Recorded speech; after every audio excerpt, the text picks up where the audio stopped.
এই যে পেঁয়াজের ক্ষেত আমাকে সরিষার ক্ষেত পাশে এটা খেজুর গাছ আছে 2 কলস করে খেজুর হতো আগে রস হতো আর কি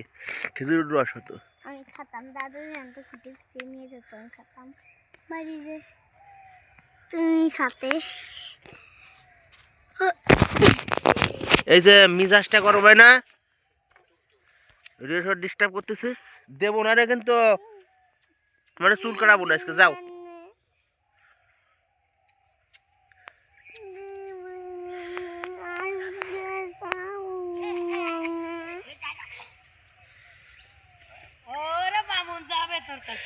আসবা আব্বা